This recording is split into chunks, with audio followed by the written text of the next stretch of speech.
Equiano now has his first foals on the ground. Julian, how have they been received? Really well, Bruce, really well.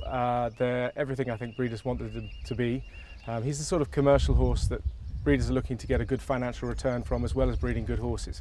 So the first thing is they want to see good looking stock that look like they're fast and early, because that's what the agents want to buy at the sales, and they look every bit that. They're like peas out of a pod. They've got massive muscle, well made, great tops, attractive looking horses. So we're really delighted, and it's just been a breeze to try and market the horse this year. Of course, it doesn't hurt to have acclamation there.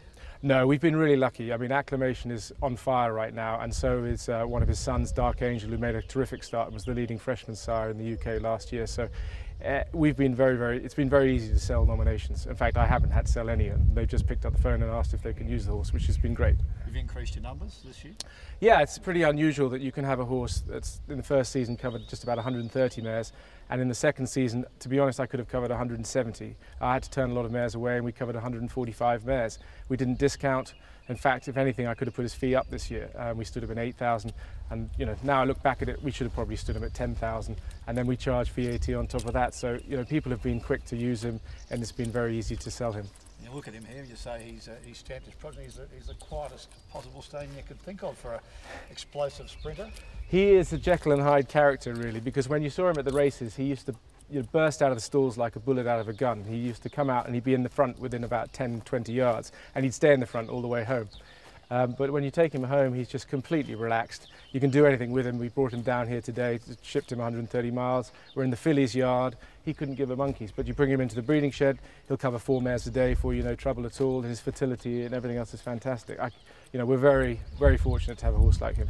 The future looks pretty bright for Equiano. Let's hope so. Let's hope so, yeah. Of course, he's been to Australia and he was well received by Victorian breeders there. Really well received. Yeah, we were really pleased with the way he was received. I think it wasn't very easy for Adam and the team at Swettenham, because the horse came in literally about 3 days before the season started. And as a breeder, you want to know what the horse really looks like, especially if it's UK and it doesn't have that name recognition that, of course, this horse has in the UK, having won 2 King Stand Stakes. He was really fast and everybody knew him. But for Aussie breeders, they wanted to get to know the horse, they wanted to see what he looks like. So I think momentum really built when breeders saw the horse and what a good looking horse he was.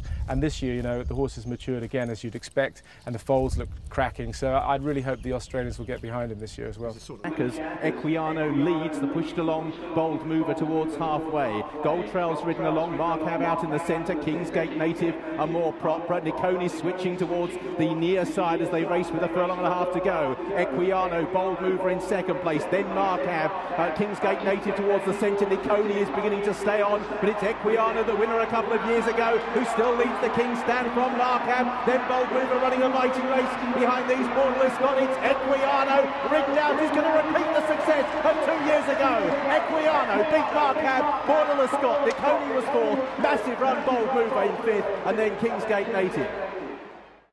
Of course, Australian breeders should look at being a dual King Stand winner, and there's none Sure. of those around these days, and that's the race the Aussies think they always win. I think I'm right in saying there were two horses who won the King Stand Stakes twice in the last 75 years, so it's pretty rare that a horse should do that. And any sprinter that wins a King Stand Stake or a Group 1 sprint as a 3-year-old is always pretty special. And the fact that he also, in this day and age, and more modern technologies with flying horses around the world, he has had the opportunity to beat some pretty good Aussie sprinters, which is great because, as we all know, the Aussie sprinters are generally the best in the world. It's what you guys are the best at.